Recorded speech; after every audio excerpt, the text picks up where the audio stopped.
I used to send $2,000 to my daughter every week so she could live well. Then I got 38 missed calls when I invited her for Christmas. I only needed to hear her voice to understand that my own flesh and blood had turned me into a stranger. Today, I'm going to tell you something I never thought I would tell. And if for 1 second you feel like this sounds familiar, I just ask that you leave a like and subscribe. It will help me continue to vent. My name is Eleanor Miller. I am 68 years old, and I live in a small apartment in the Upper East Side neighborhood of New York City. From my window, I can see the hustle and bustle of Lexington Avenue, where people rush to their jobs, their appointments, their full lives. I stay here, between these four walls that smell of lavender and loneliness, waiting for a call that never comes. My routine is always the same. I wake up at 7 in the morning, make coffee in the Italian stovetop espresso maker my late husband George gave me 30 years ago, and I sit in front of the phone. I wait, always waiting.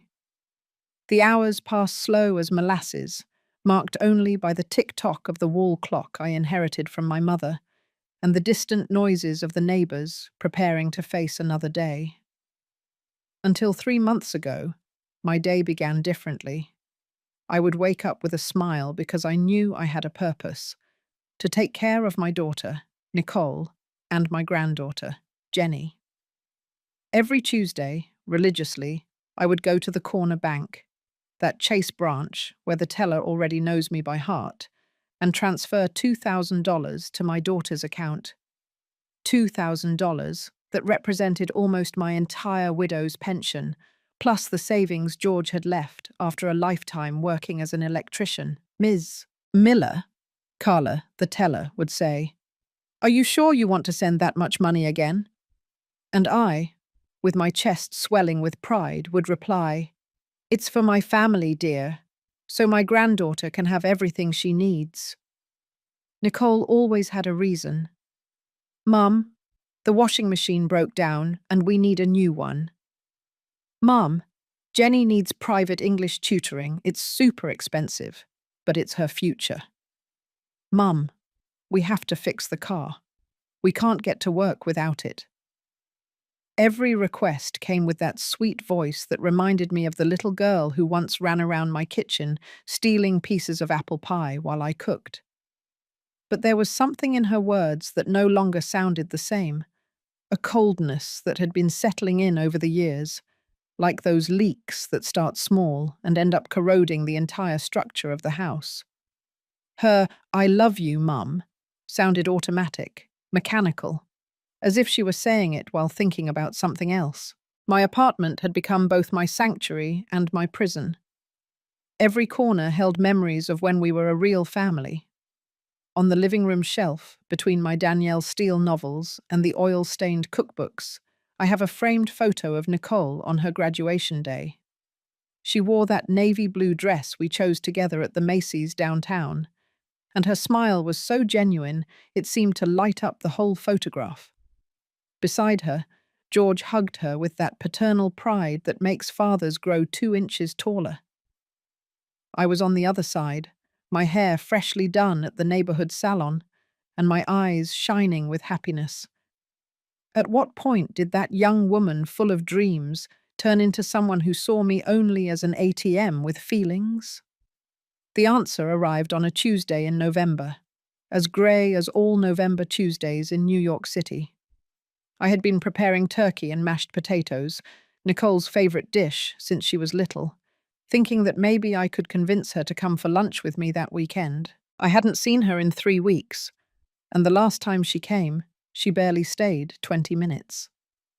She sat on the edge of the couch, as if she were in a hurry to escape, constantly checking her cell phone while I told her about my hip physical therapy exercises. I dialed her number with these arthritic fingers that no longer obey like they used to. The phone rang once, twice, 3 times. "What is it now, Mum?" Her voice was a sigh of exasperation, as if my call were an annoying interruption to her important day. "Hello, honey," I said, trying to sound cheerful. "How are you? How is Jenny?" "Fine. Fine, everything's fine. What do you need? That question cut through me like a knife. What did I need? I needed to hear that she loved me. I needed her to ask how I was doing, if I was sleeping well, if my medications were agreeing with me. I needed her to invite me for a casual dinner, to ask my advice about something. Anything that would make me feel like I was still her mother, and not just a source of funding. Christmas is coming up, I said, my voice trembling. I thought maybe you could come for dinner on Christmas Eve. I've been practicing that prime rib recipe your father loved so much, and… Mum! She interrupted me with that tone she used when Jenny misbehaved. We've talked about this. We have our plans. Noah has family too, you know. Not everything revolves around you. Noah, her husband, the man who had won my daughter over with promises of a better life, smart investments in the tech market, and future plans that sounded so sophisticated I couldn't understand them. He worked in something related to cryptocurrencies and Bitcoin, or so he said. Always dressed in expensive suits and talking about million-dollar deals that were about to take off. It would just be one dinner, honey. We could… Please, Mum, stop stressing me out. Her voice rose, taking on that harshness that chilled my blood. Don't you understand we're not kids anymore? We're living our life. You already lived yours. Why can't you get that? I was silent, literally speechless. The phone weighed on my ear as if it were made of lead. The pot roast was still simmering in the kitchen, filling the apartment with that aroma of rosemary and vegetables that had always meant home, family, love. But now it just smelled like uselessness. I just wanted to spend some time with you all, I murmured. I miss Jenny. I miss seeing you. I miss when we were… When we were what, Mum? When I didn't have my own life? When I depended on you for everything? That's over. Noah is right. You have to learn to live your life without focusing on ours. The click of the phone hanging up echoed in my ears like a door slamming shut. I stood there, receiver in hand, staring at the wall where the portrait of the Holy Family hung, which my mother had given me when I got married. Family is the most sacred thing there is, she had told me that day. Guard it as if it were the world's most precious treasure. How do you protect a treasure that no longer wants to be protected? How do you love someone who considers that love a burden? That night, as I stirred the pot roast that no one was going to eat, I realized I had been sending money every week for 5 years and had received exactly 2 visits that lasted more than an hour. 2 visits in 5 years. And on both occasions, the conversation had revolved around some urgent financial need that required my immediate help. The apartment felt smaller that night, as if the walls were closing in on me. In the silence, I could hear Mrs. Rodriguez next door watching television. The muffled sound of laughter from some entertainment program. Normal life, normal people, normal families who ate dinner together and talked about how their day had gone. I opened the drawer where I kept the bank statements, sheet after sheet, transfer after transfer, $2,000 every Tuesday for 5 years. I had sent over $500,000. Money I could have used to travel, to fix the leak in the bathroom, to buy new clothes, to live with dignity instead of surviving on the bare minimum. But it wasn't the money that hurt. It was the unsettled debt of love that had fallen into the red. What I didn't know was that this phone conversation would only be the beginning of my descent into hell. The next day, I decided to try again. Maybe Nicole had a bad day at work. Maybe Noah had pressured her. Maybe she just needed time to reflect on what she had said. I dialed her number at 10 in the morning, when I knew Jenny would already be at school and she would have a moment of quiet. The phone rang and rang until it went to voicemail. Hello, you've reached Nicole. Leave your message and I'll call you back when I can. Hello, honey, I said upon hearing the beep. It's Mum. I just wanted to apologize if I bothered you yesterday. It wasn't my intention to pressure you. Call me when you have a minute, okay? I love you. I waited all morning. Nothing. In the afternoon, I called again. This time the phone barely rang twice before voicemail kicked in. She had deliberately rejected it. The message I left this time was shorter, more desperate. Nicole, please call me. I just want to talk to you.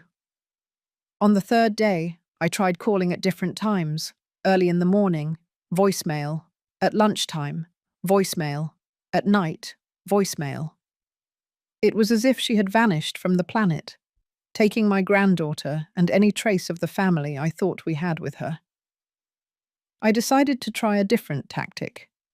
I sent her a text message with those trembling hands that no longer handled the cell phone Nicole had given me last year very well.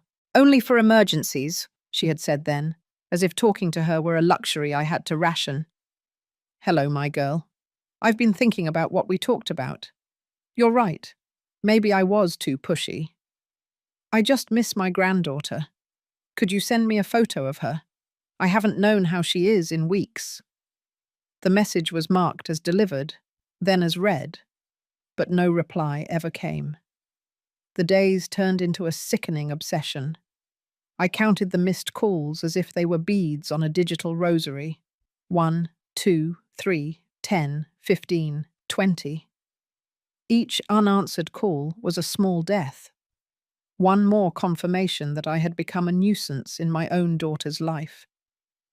Carla at the bank started noticing my state when I went in for the required weekly transfer. My hands trembled more than usual when signing the receipt, and I must have looked like I was attending a funeral because she asked if I was feeling well. Just a little tired, I lied, forcing a smile that must have looked more like a grimace of pain. Is your daughter still with those prosperous businesses? Carla asked, while processing the transfer. $2,000 weekly. She must be making very good investments. Investments. The word echoed strangely. I had never thought of the money transfers as investments, but as acts of maternal love.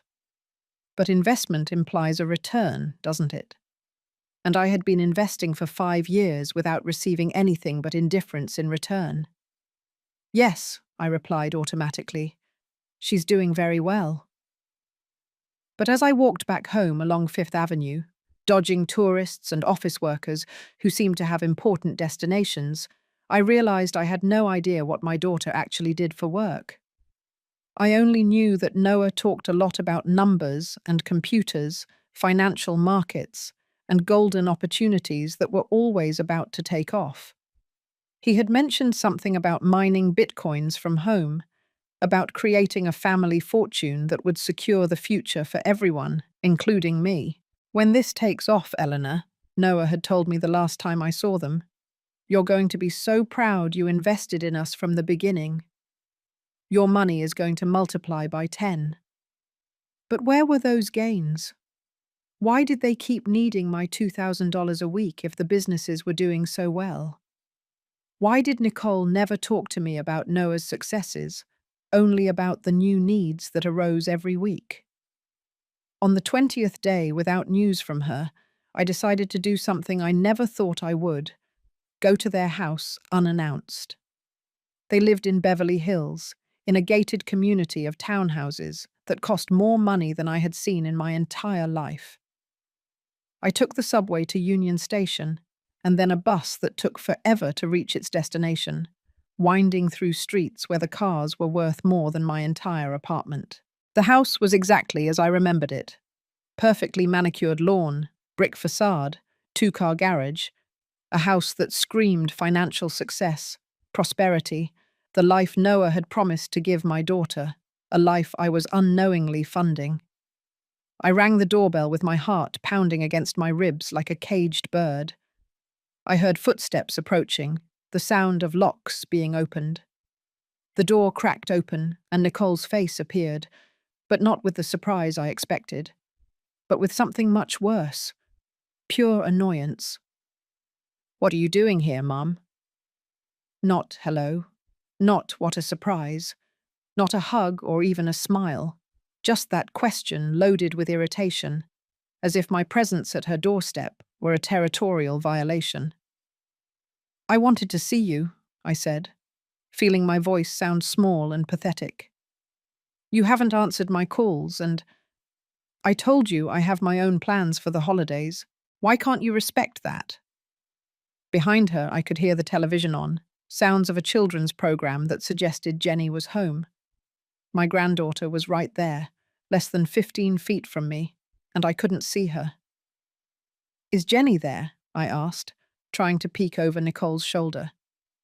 "I just want to say hello. It's been so long since—" "She's doing homework," she cut me off curtly. "She can't be bothered." Bothered. As if a visit from her grandmother were a bother to an 8-year-old who used to run to hug me every time she saw me.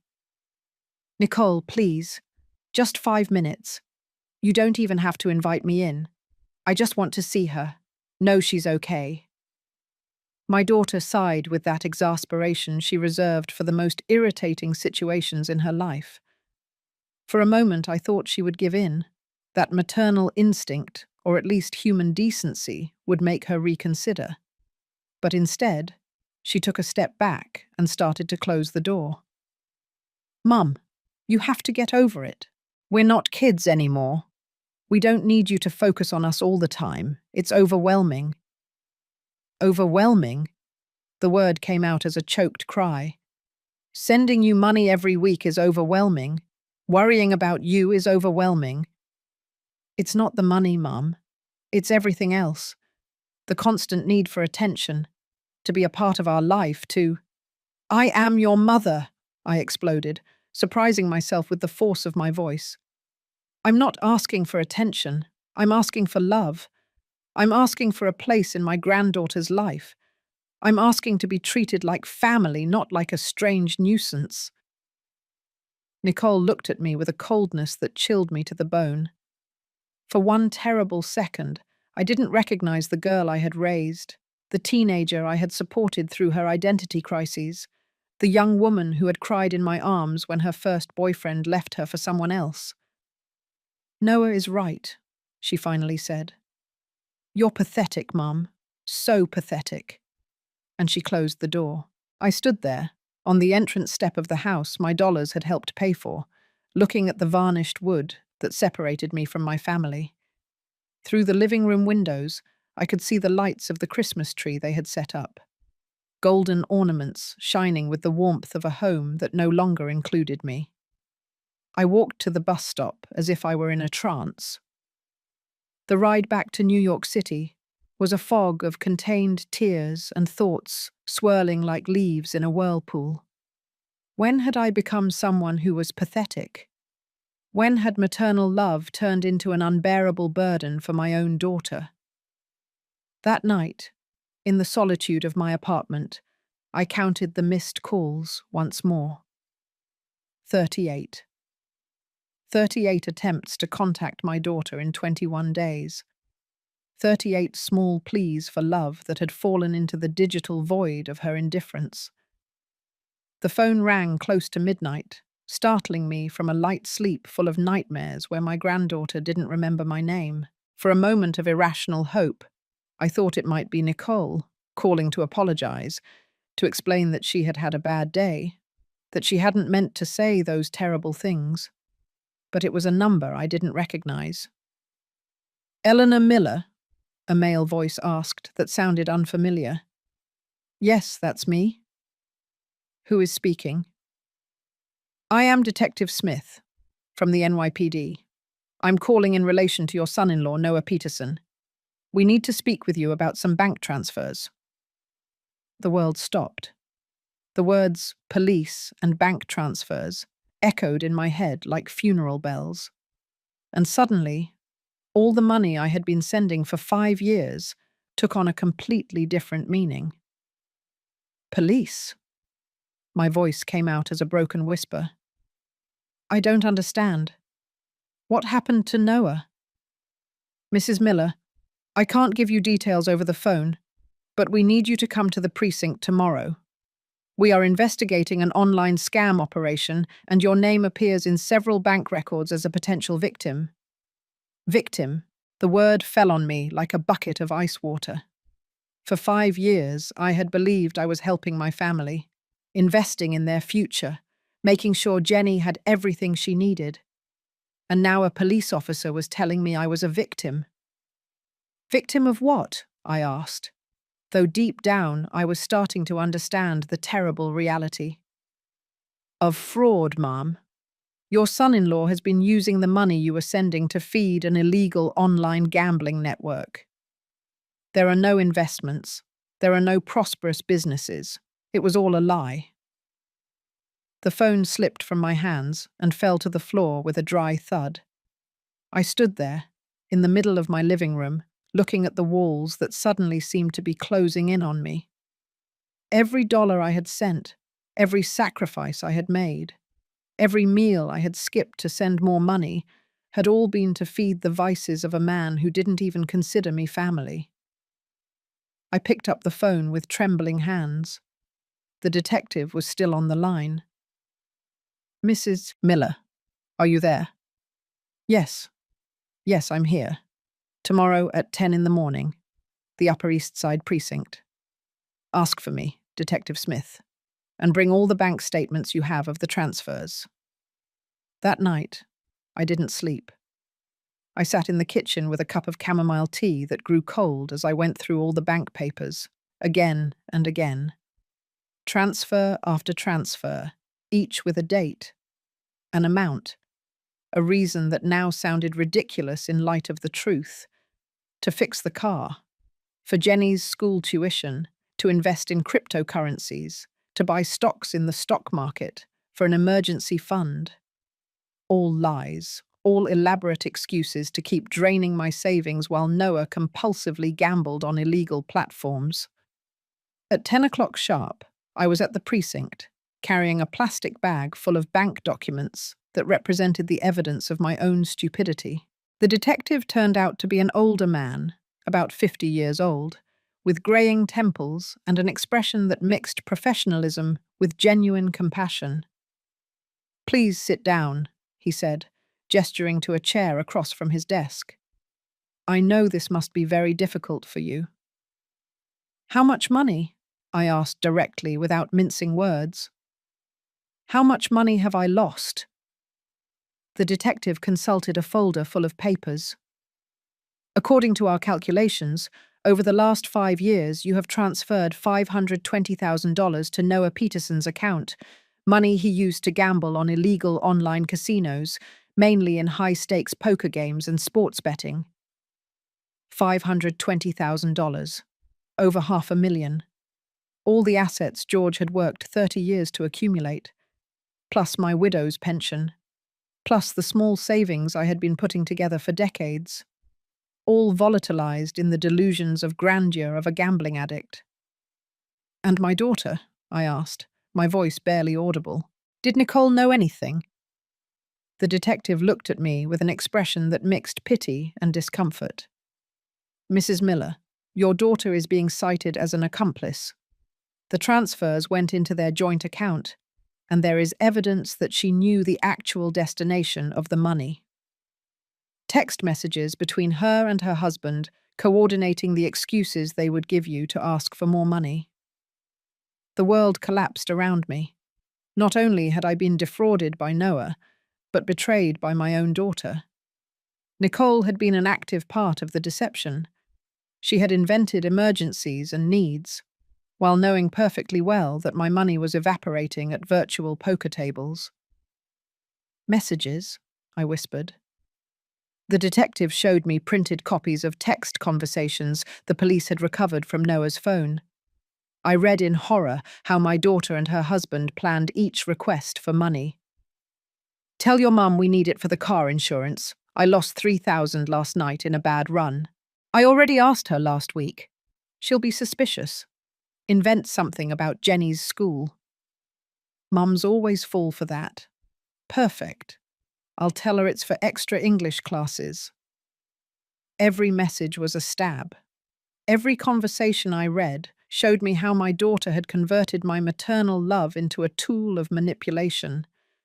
They spoke of me as if I were an idiot, someone who could be abused indefinitely because I was too foolish or too desperate to maintain family contact. How much have they lost in total? I asked, though I wasn't sure I wanted to know the answer. Noah Peterson owes approximately $800,000 to different illegal gambling platforms. Your money, plus fraudulent bank loans, plus scams against other relatives and acquaintances, it's a considerable operation. $800,000. My head couldn't process those figures. It was enough money to buy several apartments, to travel the world, to live comfortably for years, and it had all been lost to the addiction of a man who had manipulated my daughter to turn me into his personal source of funding. What is going to happen now? I asked. Noah is already in custody. Nicole is cooperating with the investigation in exchange for a reduced sentence. The house in Beverly Hills will be foreclosed to pay part of the debts. And as for you, I'm afraid it is highly improbable that you will recover your money. I left the precinct as if I were walking on the seabed. Everything seemed to move in slow motion. Sounds arrived muffled. Reality had become gelatinous and unreal.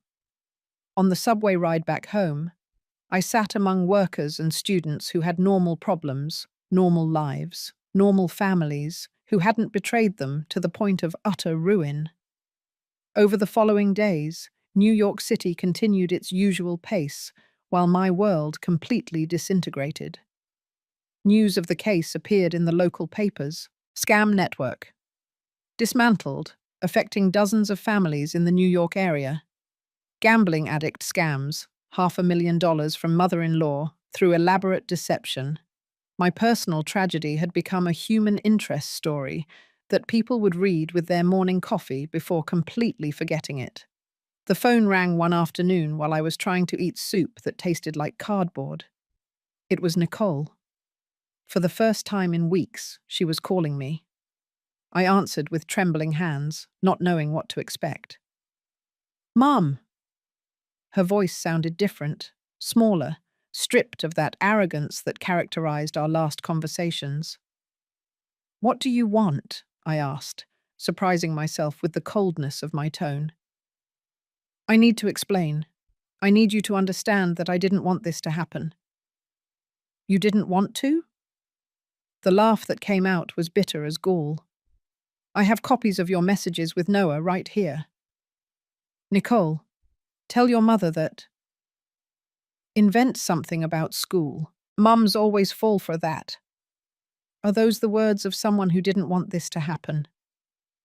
The silence on the other end of the phone was so long I thought she had hung up. "At first it was just to get us out of a jam," she finally murmured. "Noah promised me he would pay it all back, that they were temporary investments. By the time I realized he had a gambling problem, it was too late. I was afraid to tell you. I was afraid of losing you." "Losing me?" My voice rose. "You were afraid of losing me while you were stealing from me? While you were inventing fake emergencies? While you were telling me I was pathetic when I came to see you?" "The thing at the house. That was awful, Mum. I was desperate. I knew everything was going to be found out, and you decided to humiliate me one last time before the charade was over." No, it wasn't that. I love you, Mum. I always have. But I was trapped in a situation that had gotten out of hand. The words, "I love you," sounded hollow, empty, like fake coins that jingle differently when they hit the floor. "Where is Jenny?" I asked.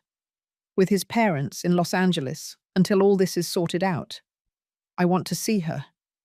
"Mum, now is not the time. Everything is very unsettled. She's confused. She doesn't understand why her father isn't home." "I want to see my granddaughter," I shouted, surprised by the strength that was still left in my voice. "She's the only thing I have left of this family of liars." The silence settled between us again, loaded with years of deception, misunderstood love, and trust destroyed beyond repair. "I'll call you in a few days," she finally said, "when things are calmer." She hung up before I could answer. I was left with the phone in my hand, looking at the screen that showed "call ended," as if those two words perfectly summarized what had happened to my family. Call ended, relationship ended, life ended. That night, as ambulance sirens wailed in the distance and New York City continued its nightlife, oblivious to my personal drama, I made a decision that surprised me with its clarity. I was not going to wait for any more calls from Nicole. I was not going to beg for crumbs of affection anymore. I was not going to be a victim once more of empty promises and emotional manipulation. It was time for Eleanor Miller to learn to live for herself, even if it meant starting over at 68 years old, without family, without money, but paradoxically, for the first time in decades, without lies. The following days unfolded in a strange haze of self-imposed silence. I disconnected the landline and put my cell phone on silent mode. For the first time in 5 years, my mornings did not begin with the anxiety of waiting for calls that never came, or transfers I had to make. This was a different silence from the one I had experienced during the weeks of Nicole's rejection. This was a chosen silence, controlled, mine. I sat in front of the bedroom mirror, the same one where I had styled my hair every morning for 40 years, and I did not recognize the woman who looked back at me. My hair was neglected, my skin grayish, like someone who had spent too many sleepless nights, and in my eyes there was something I took a while to identify. Absolute emptiness. Not sadness, not pain, not anger, just a void so deep it seemed to have absorbed all the life from my face. Carla from the bank knocked on my door 2 days later. I had seen her through the window climbing the stairs with that maternal concern developed by people who have worked all their lives dealing with clients who, without realizing it, become part of their daily lives. "Ms. Miller, you didn't come in on Tuesday to make your transfer," she said when I opened the door. "We at the bank were wondering if you were okay." I looked at her for a long moment, registering the irony that a bank employee showed more genuine concern for my well-being than my own family. "There won't be any more transfers, Carla," I told her with a calm that surprised me. "It's over." Her face showed confusion, then comprehension, then something akin to compassion. She was an intelligent woman who had been seeing the money patterns of her clients for decades, and she had probably suspected that something was wrong with my weekly transfers for a long time. "Can I do anything for you?" she asked. "Yes," I replied after thinking for a moment. "Help me close all the accounts I share with my daughter and open a new one where only I have access." That same day, with Carla as the silent witness to my financial emancipation, I severed all the banking ties that connected me to Nicole. There was very little money left. Barely $3,000 from a pension I had been stretching for months to cover the transfers, but it was mine. For the first time in 5 years, every dollar in my account belonged exclusively to me. Over the following weeks, New York City continued its winter routine, while I learned to avoid my own silence. I would go for walks in Central Park when the timid January sun managed to break through the clouds, and I sat on benches where other people my age fed pigeons or read newspapers. I started observing those older women who seemed so serene, so complete in their solitude, and I wondered if any of them had gone through the same thing as me. One afternoon, while drinking coffee at a diner on Bleecker Street, I heard 2 women at the next table talking about their adult children.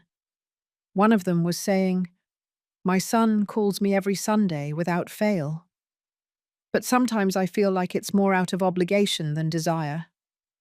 As if he has an alarm on his phone reminding him, 'Call Mum.'" The other woman nodded knowingly. I preferred to step back before it came to that. I told my kids I no longer expected weekly calls, that when they wanted to talk to me, they knew where to find me. At first, they felt liberated, but then they started calling more, because it was no longer an obligation. Her words pierced me like needles. Had I turned my maternal love into such a heavy obligation that Nicole had to resort to stealing to free herself from it? Had my need to feel needed created the perfect ground for me to be manipulated? That night, I took out all the family photos I had scattered around the apartment. Photos of Nicole as a baby, Nicole as a child, Nicole as a teenager, Nicole on her wedding day. Photos of Jenny from newborn, up to the last one I had managed to see on social media before Nicole restricted all access. I spread them out on the dining room table, as if they were tarot cards that could reveal where everything had started to go wrong. In the oldest photos, Nicole looked at me with genuine love. In the most recent ones, her smile looked forced, her eyes avoided the camera, her body language suggested a rush to end the family moment.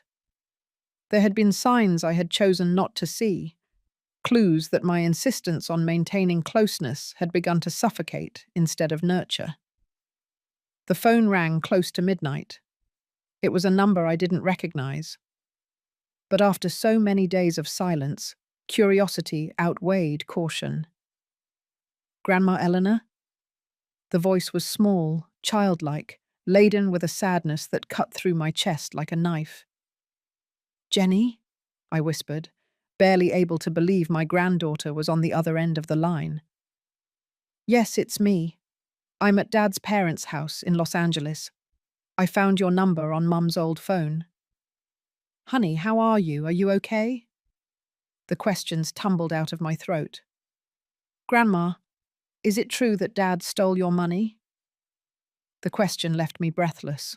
How do you explain the complexity of what had happened to an 8-year-old? How do you protect her innocence without lying? "Dad did some bad things with the money, yes," I finally said.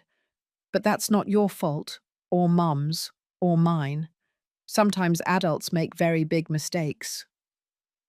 The grandparents here say you're mean, that you've always controlled Mum with money. But I remember when you came over and taught me to make peanut butter cookies, and you told me stories about when Mum was little. You didn't seem mean." Her words broke my heart and repaired it at the same time. In the midst of all the devastation, there was a little person who remembered the good times, who had perceived the genuine love underneath all the manipulation that had surrounded our family relationship. "I'm not mean, honey," I told her, my voice trembling. "But I'm not perfect either. Sometimes, when we love someone very much, we go wrong in the way we show it. Can I come see you someday? I miss your peanut butter cookies, and I want you to teach me more about when Mum was little." "I would love to see you, Jenny, but things are complicated right now. Mum and I have to fix some adult problems first." "Are you going to fix the problems? Are you going to forgive Mum?" The question hung in the air long after we hung up. Was I going to forgive Nicole? Could I do it? Should I do it? Over the next few nights, Jenny's voice accompanied me in my insomnia. She had called me Grandma, not with the formality that had characterized our last encounters, but with the affectionate naturalness from before. In her, there was no trace of the poison the adults had injected into our relationship. For Jenny, I was still the grandma who made cookies and told stories. A week later, Nicole showed up at my door unannounced. She looked terrible, haggard, with deep circles under her eyes, dressed in clothes she seemed to have been wearing for days. Behind her, almost hidden, was Jenny. "Mum," Nicole said in a hoarse voice, "can we come in? I need to talk to you." I looked at both of them from my doorstep. My daughter, who had stolen $500,000 from me and tried to turn me into a stranger. My granddaughter, who was still innocent in the midst of the disaster created by the adults. "Jenny can come in," I finally said. "You can stay on the landing." Nicole turned pale, but she didn't protest. Jenny ran into my arms with that childlike spontaneity I had missed so much. She clung to me as if I were a lifeline, and I hugged her, feeling something in my chest, something that had been frozen for months, slowly beginning to thaw. "Will you teach me to make peanut butter cookies?" she whispered in my ear. "Of course, honey," I replied, looking over her head at Nicole, who waited in the hallway with the patience of someone who knew she had lost the right to demand anything. While Jenny stirred the flour mixture in the kitchen, focused on not splashing, I realized I had a decision to make. I could continue to be a victim of what had been done to me, or I could choose what to salvage from the wreckage of my family. I could forgive without forgetting, love without being naive, include without allowing myself to be used. For the first time in months, I didn't feel completely lost. I had a granddaughter who needed me in ways that had nothing to do with money, and I had a daughter who perhaps, with time and the right conditions, could learn to value what really mattered. But I was no longer going to be the same Eleanor who gave love away, expecting to buy it. If we were going to rebuild something, it would be from scratch, with new rules, with clear boundaries, and with the certainty that my worth as a person did not depend on how useful I was to others. It was a small beginning, but it was mine. The weeks that followed were a delicate experiment in the art of rebuilding a relationship from completely new foundations. Nicole came to pick up Jenny every Sunday, always punctual, always with that mixture of gratitude and humiliation in her eyes that constantly reminded me of the abyss that had opened between us. We exchanged the necessary minimal courtesies. "How are you?" "Fine, thank you." But the deep conversations remained suspended in an emotional territory neither of us knew how to navigate yet. Jenny, oblivious to the adult complexities, had turned Sundays into her favorite day. She arrived with a backpack full of homework that we did together at the kitchen table, while I prepared some traditional dish that I taught her step by step. She had an insatiable curiosity for the stories of when her mother was little, and I discovered that telling those memories helped me remember the Nicole I had raised, before the money and Noah's problems contaminated our relationship. "Did Mom get into trouble when she was little too?" Jenny asked me one afternoon while we peeled potatoes to make French fries. "Plenty," I told her, smiling at the memory. Once she skipped school because she wanted to come home to watch a movie that was on in the afternoon. She showed up at the door with her backpack and told me, "Mum, I didn't learn anything important today, but the Jungle Book is on TV." Jenny laughed with that crystalline laughter of children who have not yet learned to contain their joy. "And what did you do?" "Well, I sat down with her to watch the movie. And then I explained that skipping school wasn't okay, but that sometimes mothers also needed an afternoon movie with their daughters." In telling that story, I realized I had forgotten that version of myself, the mother who was capable of being flexible, of prioritizing moments of connection over rigid rules. When had I started turning my love into something so desperate and suffocating? During one of those Sunday afternoons, while Jenny was drawing in the living room, Nicole stayed in the kitchen with me instead of waiting for her in the car as she usually did. "Mom," she said, leaning against the door frame, "I want you to know that I'm going to therapy." I looked at her without answering immediately, weighing her words. "Psychological therapy or financial?" I asked with a frankness that surprised me. "Both," she replied, and for the first time in months I detected something genuine in her voice. "I'm in a program for families of gambling addicts, and I'm also working with a therapist to understand how I got to the point of justifying what I did to you. And what have you discovered?" Nicole sat across from me at the table where we had shared thousands of meals when she was a child, a teenager, a young adult, the same table where I had signed all those bank slips that represented my financial ruin. "That I turned your generosity into a trap for both of us. That instead of admitting that Noah had a problem and that I didn't know how to handle it, I preferred to perpetuate a lie that hurt you and destroyed me." Her words sounded rehearsed, as if she had practiced them in front of the mirror or with her therapist. But behind the rehearsal, there was something more, something that sounded like real understanding. "And now what?" I asked her. "Do you expect me to say everything is forgiven, and we'll go back to how we were before?" "No," she replied quickly. "Before was bad, Mum. I depended on you in ways that weren't healthy, and you gave in ways that weren't healthy either. If we're going to fix this, it has to be different." The word fix hung between us.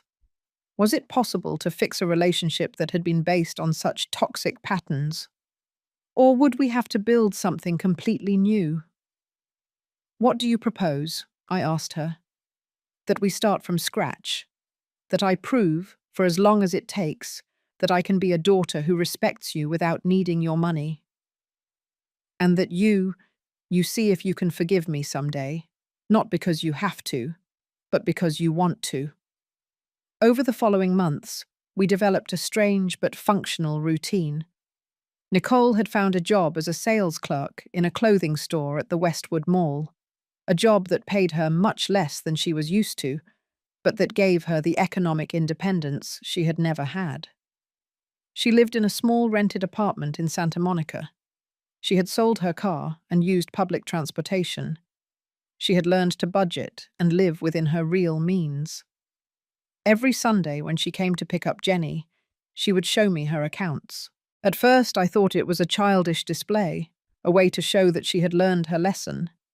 But later, I understood that it was something deeper.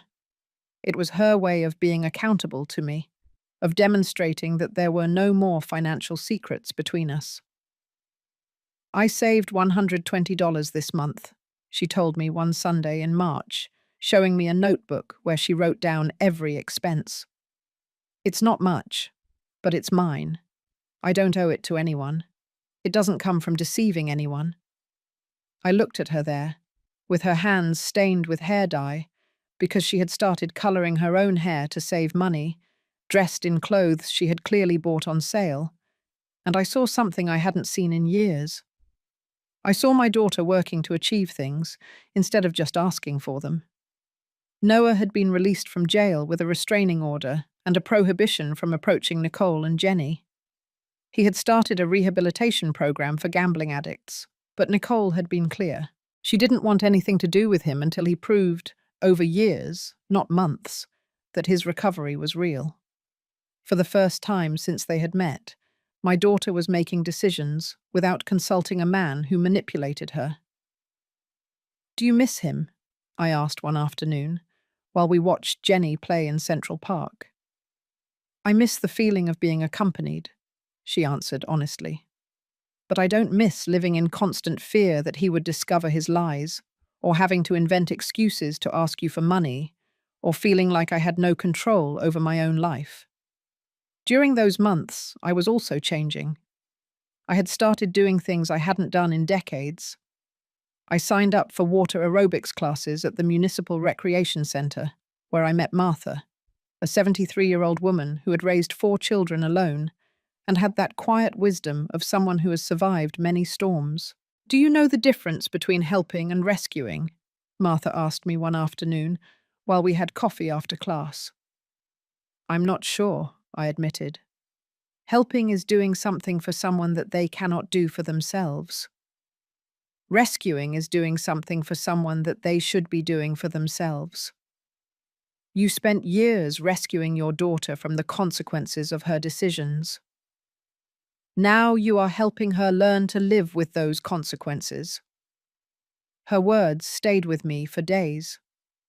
I realized that my relationship with Nicole had improved precisely because I had stopped rescuing her. By forcing her to face her reality without my dollars as a safety net, I had forced her to develop internal resources she didn't know she had. I also started using my time in ways that surprised me. I returned to reading, something I had abandoned during the obsessive years of worrying about my family. I became a member of the Upper East Side Library and discovered new authors, stories that transported me far from my own problems.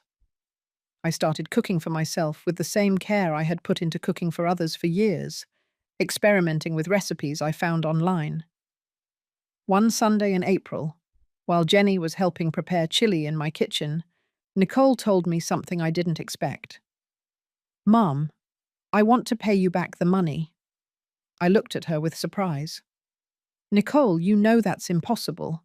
It's over $500,000. "Not all at once," she said, stirring the mix with the concentration of someone who was learning to cook for the first time. "But something every month, even if it's $50, $100.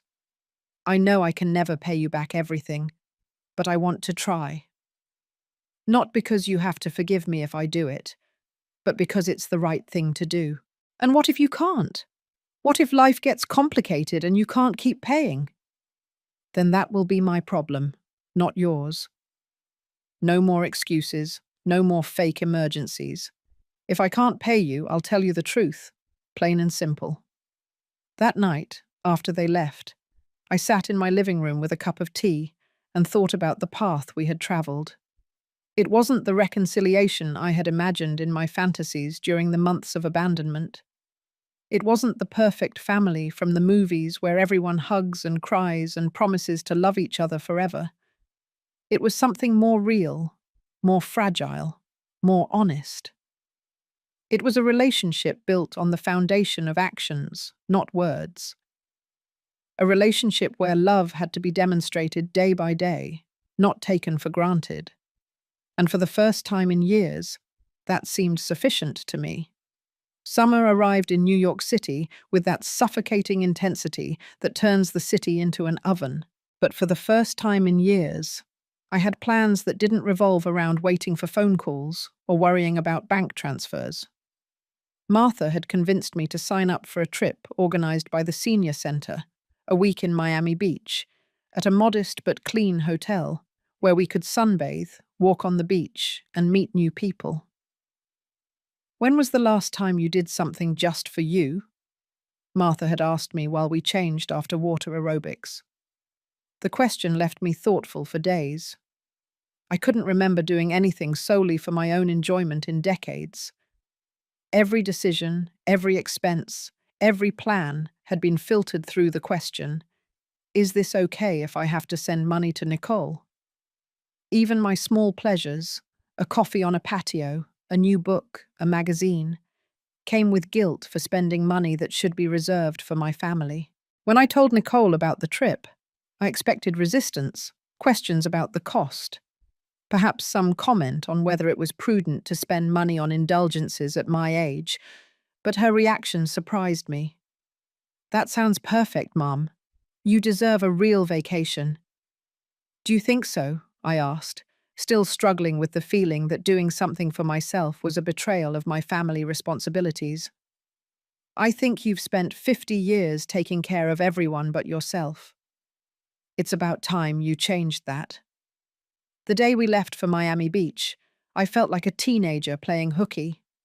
On the bus, surrounded by other women and men my age who chatted animatedly about their grandchildren, their aches and pains, and their plans for the coming days, I realized I had forgotten what it felt like to be part of a group where I wasn't the one paying the bills or solving problems.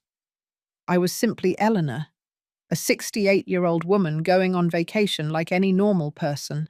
The first night at the hotel, dining on a terrace overlooking the ocean, while a gentle breeze relieved the heat of the day, Martha made an observation that stuck with me. "You look different when you're not in New York. Like you're more, how to put it, more present." Present? In New York, you always have that expression of waiting for something. A call, bad news, an emergency. Here, you're simply here. She was right. For years, I had lived in a state of constant alert, always preparing for Nicole's next crisis, the next request for money, the next emotional disappointment. I had forgotten what it felt like to be in a moment without anticipating the next problem. During that week, I learned things about myself that had been buried under decades of worrying about others. I discovered that I liked getting up early to walk on the beach before the tourists arrived, when the sea was calm and the sand was cool under my feet. I realized I had an easy time making friends, something I had forgotten during the years of social isolation I had lived, while obsessing over my family's problems. I met Sarah, a widow from Texas, who had raised 3 children alone after her husband died in a workplace accident. Unlike me, she had established clear boundaries with her children from the beginning. When Bill died, she told me one afternoon while we drank iced tea at a beach bar, my kids were 18, 20, and 23. I knew that if I didn't force them to be independent immediately, they would turn into eternal children who would always need mum to solve their problems. And did it work? At first they hated me, she laughed, especially the youngest, who was the most spoiled. But now I have 3 kids who wake up every morning knowing they are capable of solving their own problems. And when they call me, it's because they want to talk to me, not because they need something from me. Her words resonated with me throughout the week. I had raised Nicole believing that love was demonstrated by solving problems, but perhaps true love was demonstrated by teaching her to solve them alone. When I returned to New York City, tanned and more relaxed than I had felt in years, I found a surprise waiting for me. Nicole had been taking care of my plants during my absence, and she had left a note on the kitchen table next to an envelope. "Mum, I hope you enjoyed your vacation. Here is the first payment of what I owe you. It's not much, but it's the beginning. I love you, Nicole." Inside the envelope were $150 and a receipt showing she had cancelled her Netflix and Spotify subscriptions to save money. They were small gestures, but symbolically enormous. For the first time, my daughter was giving things up to pay money back instead of asking for more.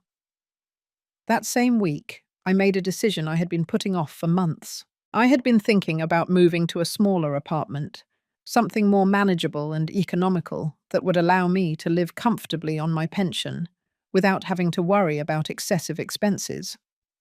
But I had always found excuses. What if Nicole needed me? What if Jenny wanted to sleep over and I didn't have enough space? But after a week living in a hotel room and discovering that I didn't miss all the objects filling my current apartment, I understood that I was clinging to a space too big for my current life, out of fear of change, not real necessity. I found a perfect apartment in Greenwich Village, in a renovated building with an elevator and lots of natural light. It was half the size of my current apartment, but it had a small balcony overlooking the pedestrian street, full of coffee shops and bookstores. It was the kind of neighborhood where I could walk everywhere, where there was life at all hours, where I wouldn't feel isolated. When I told Nicole about it, her reaction confirmed that I was making the right decision. "That's great, Mum. You're going to love that neighborhood. There are lots of activities, lots of interesting people, and it's much better connected than the Upper East Side. You don't mind that I'm selling the apartment where you grew up? Would you mind if I sold my house to move somewhere that made me happier?" Her question made me think. Of course I wouldn't mind. I would want her to live wherever she was happiest, not where she preserved memories that maybe no longer served her. The moving process was liberating in ways I didn't expect. Every item I decided to donate or throw away was a weight off my shoulders. I kept the essentials. The books I really wanted to reread. The clothes I really liked. The kitchen utensils I actually used. Everything else. Furniture I had bought decades ago. Decorations that no longer reflected my current tastes. Appliances I used once a year. Found new homes or was donated to charities. Jenny helped me pack the books, classifying them by themes with the seriousness of someone performing an important mission. "Grandma, why do you have so many cookbooks if you already know how to cook?" "Because there are always new things to learn," I explained. "And because reading about food makes me happy, even if I don't cook all the recipes." Can I also have books that make me happy, even if I don't use them for anything practical? Of course. The best books are the ones we read because we like them, not because we have to. Over the next few weeks, as I turned the new apartment into my home, I realized I was creating a space that reflected who I was now, not who I had been or who others expected me to be. I chose colors I liked instead of ones that looked right. I bought a small round table for 2 people instead of the big dining table, where I had tried to gather a family that rarely came. I installed a comfortable armchair by the window where I could read with good natural light. The first Sunday Jenny came to the new apartment, she was fascinated by the balcony. "It's like an adult dollhouse," she declared. "Everything is just the right size." And she was right. For the first time in decades, I was living in a space that was just the right size for my real life, not for the life I had imagined I should have. One night in September, while having dinner in my new kitchen with a perfect view of the street where people walked after work, I received a text message from Nicole. "Mum, I've been thinking about writing you a letter with everything I've never told you. Is that okay? Not so you forgive me immediately, but so you truly understand how we got here." I replied that yes, I was ready to hear anything she had to say. But as I wrote the response, I realized something important. I was no longer desperate for explanations or apologies. My well-being no longer depended on what Nicole did or didn't do. I had found a way to be happy that didn't require the approval or constant presence of my family. And paradoxically, that emotional independence had made our relationship more genuine, not less. It was a lesson that had taken me 68 years to learn, but it was worth every moment of pain it had cost. The letter arrived on a Tuesday morning, slipped under my door as if Nicole had wanted to leave it without risking an immediate conversation. It was a thick envelope, on good paper, with my name written in the careful handwriting I remembered from her school years. I poured myself a cup of coffee. I sat in my new armchair by the balcony, where the October light entered soft and golden. And I opened the letter that I knew could forever change the way I understood our relationship.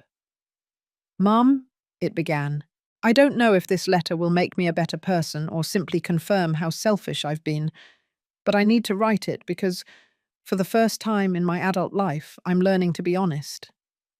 The first pages recounted things I already knew: how she had met Noah, how he had started gambling small amounts that he won in online poker, how those initial victories had convinced him that he had an infallible system for generating easy money. But then came the revelations that churned my stomach. "The first time I asked you for money to fix the car was perfectly fine. Noah had lost $3,000 in one night, and we needed to pay some loan sharks who had started calling with threats. I knew it was a lie. I knew he was using your love for me to get money out of you. But I told myself it was temporary. Just this once, I thought. We'll pay it back in a month when Noah gets lucky again." But of course, there was never luck. Just increasingly greater losses that required increasingly more elaborate lies. Nicole described in chilling detail how they had perfected the art of manipulating me, how Noah studied my emotional patterns when I was most likely to say yes, what kind of emergencies caused me the most anxiety, how to use Jenny as an emotional leverage without it seeming like direct blackmail. "We started calling you the Family Federal Reserve," she wrote, "as if you were a bank that would always have funds available for our crises. Noah told me that all families worked that way, that successful parents helped their children build wealth, that when he started winning seriously, we would turn you into a millionaire. And I wanted to believe it, Mum. I wanted to believe that I wasn't stealing from you, but that I was giving you the opportunity to invest in our future." The most painful part came when she described the conversations they had after each successful transfer. "We laughed, Mum. We laughed about how easy it had been to convince you once more. Noah would imitate your voice, worrying about whether we had enough money for groceries. And I would imitate your sigh when I explained why we needed help again. We turned your love into a private joke between us. And the worst part is, I didn't feel guilty. I felt smart, like I had discovered a trick that other children didn't know. I had to put the letter down for several minutes to process what I was reading. It wasn't just that they had stolen money from me. It was that they had turned my maternal pain into entertainment. They had taken my sleepless nights, worrying about their well-being, and transformed them into funny anecdotes to tell while spending my savings on online gambling. When I resumed reading, Nicole described the moment everything started to change for her. It was when Jenny turned 8, and you couldn't come to her party because you had the flu.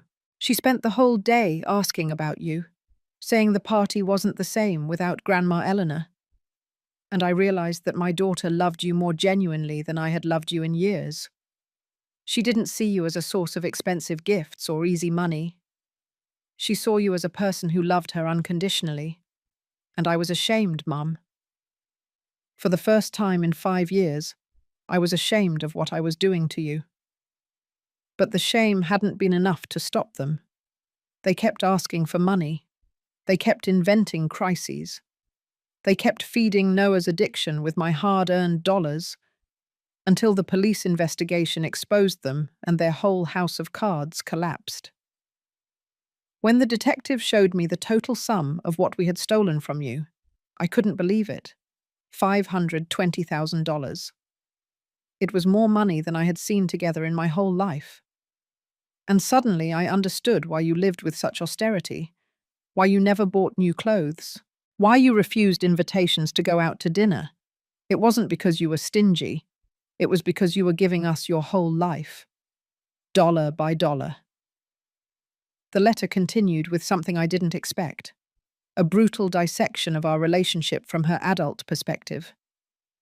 But I also have to tell you something harder, Mum. You taught me that love was bought. Not intentionally, not consciously, but you taught me. Every time I had a problem and you showed up with money to fix it. Every time you made me feel that your value as a mother depended on how useful you were to me. Every time you turned your anxiety about being a good mother into my emotional responsibility, you were teaching me that relationships worked through transactions, not mutual respect. Those words hit me like a slap, because there was truth in them, a truth I had been avoiding for months. I had contributed to creating the toxic dynamic that had destroyed us. My desperate need to feel needed had created the perfect ground for me to be manipulated. I am not writing this to justify what I did, the letter continued. I am writing this because if we are going to build something new, it has to be based on the complete truth, not just the part that makes me look bad and you look good. We both participated in this, Mum. You from the fear of abandonment. Me from the comfort of never having to grow up. The final pages described the process she had gone through in learning to separate love from money, help from dependence, filial responsibility from emotional blackmail. My therapist asked me what kind of relationship I wanted to have with you in the future, and I realized I had never asked myself that question. I had always assumed that our relationship was what it was, without questioning it or trying to improve it. Now I want a relationship where we respect each other as independent adults, where I can ask your advice without feeling like I owe you something in return, where you can be proud of me for who I am, not for what I do for you. The letter ended with a specific proposal. I want us to spend a whole day together doing something we've never done, not cooking for Jenny, not talking about family problems, not reviewing accounts or discussing the past. Just 2 adult women getting to know each other as people, not as mother and daughter with all the baggage that entails. If after that day you decide you don't want to continue our relationship, I will understand. But if you decide it's worth a try, we'll start from there, from who we are now, not from who we were. I folded the letter carefully and left it on the table. Outside, the life of Greenwich Village continued at its normal pace. Students walking to the university, young mothers pushing strollers, seniors drinking coffee on the patios, normal people living normal lives, without family dramas keeping them awake at night. Over the next few hours, I reread the letter 3 times. Each reading revealed something new, a truth I had preferred to ignore, a responsibility I had avoided assuming, an opportunity I hadn't known existed. That night, I called Martha and read her the most important paragraphs of the letter. "What do you think?" I asked when I finished. "I think your daughter has grown more in these months than in the 5 years before," she answered without hesitation. "And I think you have the opportunity to have the relationship you always wanted, but never knew how to build. What if it's another manipulation? What if this is just another way to soften me up to get something? What could she possibly get now? You don't have money to steal anymore. You no longer depend on her emotionally. You've already proven that you can be happy without her. If she wants to build a relationship with you now, it can only be because she genuinely desires it." She was right. For the first time in our mother-daughter relationship, we were on equal footing. Neither had something the other desperately needed. If we were going to rebuild our relationship, it would be because we both freely chose it, not out of obligation or manipulation. The next day, I sent Nicole a text message. "I accept your proposal. Organize the day whenever you like, but with one condition. It has to be something neither of us has ever done before. I want to discover who you are when you are not being my daughter, and I want you to discover who I am when I am not being your mother." Her reply came 2 hours later. "Perfect. You're going to love what I've come up with."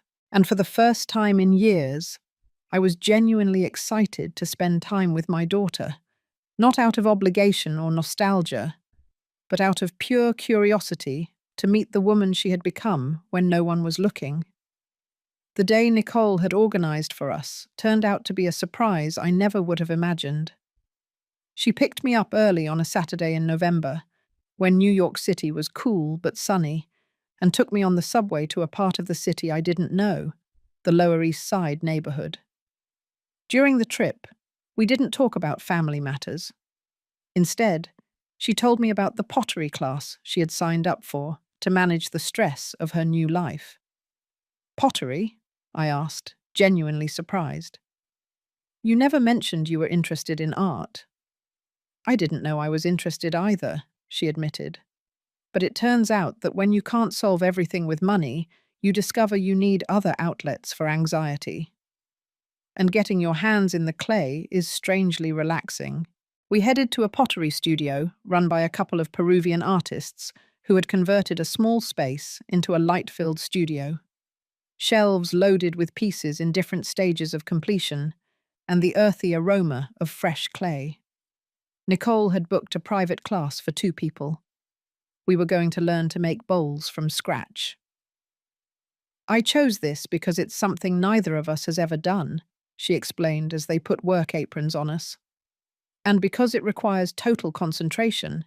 You can't be thinking about other things when your hands are on the wheel." She was right. The first 30 minutes were a revelation of how incompetent I could be at something completely new. My hands, accustomed to precise household tasks, didn't know how to press the clay without completely deforming it. My first attempt at a bowl looked more like a crashed flying saucer. Nicole wasn't doing much better, but she laughed at her mistakes with a lightness I hadn't seen in years. "This is so much harder than it looks," I said, as my second attempt collapsed into a formless pile of mud. "Like most things worth doing," Nicole replied, focused on centering her piece on the wheel. During those 3 hours, I discovered facets of my daughter I was completely unaware of. She was patient with long processes, had a good eye for proportions, and possessed a practical creativity she had never had the chance to develop. When I finally managed to make a small but functional bowl, I felt ridiculously proud, as if I had conquered Mount Everest. "Do you know what I like most about this?" Nicole asked me as we waited for our pieces to dry enough to decorate them. "That there's no way to cheat. You either learn the technique or it doesn't turn out well. You can't buy the result you want. You can't manipulate anyone into doing it for you. It's honestly yours or it's nothing." Her words resonated in the studio like a declaration of principles. We were learning more than pottery. We were learning new ways of relating that didn't depend on inherited family roles or power dynamics established decades ago. While we decorated our bowls with colored glazes that we wouldn't know how they would look until after the final firing, we started talking about things we had never discussed. Nicole told me about her plans to study for an advanced degree in business and finance, something she had wanted to do for years, but had never considered possible, while she depended on quick fixes for economic problems. "I want to truly understand how money works," she told me, "not to get rich quickly, but so I never again feel panic every time an unexpected expense arises." I told her about my water aerobics classes, about the reading group I had found at the Greenwich Village Library, about the strange but liberating feeling of making plans without consulting anyone else. "Do you feel lonely, Pell?" she asked. "Sometimes," I replied honestly, "but it's different from how I felt when I was surrounded by people who didn't truly value me. This loneliness feels chosen, like it's a space I'm creating to discover who I am when I'm not taking care of others." While the Peruvian artists put our pieces in the kiln for the first firing, Nicole and I walked through the Lower East Side, with no specific destination. The neighborhood had a cosmopolitan energy that I found stimulating: Ethiopian restaurants next to traditional New York bars, sari shops next to bookstores specializing in philosophy. It was like walking through a New York I didn't know, multicultural and vibrant, full of possibilities I had never explored. "Do you know what surprises me most about you now?" Nicole said, while we drank coffee on a patio, surrounded by conversations in languages I didn't recognize. "That you seem younger, not physically, but more curious, more open to new things." "It's because I'm no longer constantly afraid," I explained. "For years I lived in terror that you would abandon me, that you would stop needing me. Now that the worst thing I could imagine has happened, and I've survived, I no longer have anything to desperately protect." "And you don't miss me? Don't you miss how we were before?" The question made me think. Did I miss our previous relationship? Did I miss feeling indispensable, even if it was through manipulative ways? "I miss the illusion that we were a close family," I finally said. "But I don't miss the constant anxiety, the feeling of walking in an emotional minefield, the way I turned my love into a commercial transaction." We returned to the studio at the end of the day to pick up our bowls. The firing had transformed the damp pieces into real ceramic, and the glazes had taken on tones neither of us had anticipated. My bowl had come out in a deep blue with golden streaks that appeared when the light hit it a certain way. Nicole's was jade green with coppery spots that looked like autumn leaves. "They are perfect precisely because they are not what you expected," the Peruvian ceramic artist said as she wrapped our pieces in bubble wrap. "The fire always adds its own surprise to the process." Back in Greenwich Village, as Nicole walked me to my apartment entrance, carrying my new bowl as if it were a treasure, I realized we had spent a whole day together, without a single argument, without resentment, without references to the traumatic past. We had simply been two women learning something new, laughing at our mistakes, discovering facets of ourselves we didn't know. "Shall we do it again in a month?" Nicole asked before saying goodbye. "We can look for another activity neither of us has done." "I would love that," I replied, and I genuinely meant it. 6 months later, sitting on my Greenwich Village balcony, with a cup of tea served in the bowl I had made with my own hands, I can clearly see the path we have traveled. Nicole comes to visit me every 2 weeks, always bringing the $150 that she religiously deposits into a savings account we agreed will be for Jenny when she turns 18. Not because I asked her to, but because she says it's important for her to maintain that discipline. Jenny still comes on Sundays, but now our time together is different. I no longer feel the desperate pressure to make the most of every minute as if it were the last. Instead, we let the afternoons flow naturally. Sometimes we cook, sometimes we read, sometimes we just walk around the neighborhood looking at shop windows. She tells me things about school without me having to interrogate her, and I tell her things about my week without feeling like I have to justify every activity I do without her. Noah is complying with his rehabilitation program, but he is still not part of our lives. Nicole has made it clear that that door will not reopen until he proves, over years, not months, that his recovery is solid. For the first time since I've known her, my daughter is making decisions based on her own values, not on external pressure or fear of abandonment. I have developed a life that surprises me with its fullness. In addition to water aerobics and the reading group, I have signed up to volunteer by teaching English to foreigners. It turns out that I have the patience to teach, and that I enjoy helping people who are building new lives in a different country. It is a form of helping that feels genuine, not compulsive. The lesson I have learned after all this devastation is paradoxical.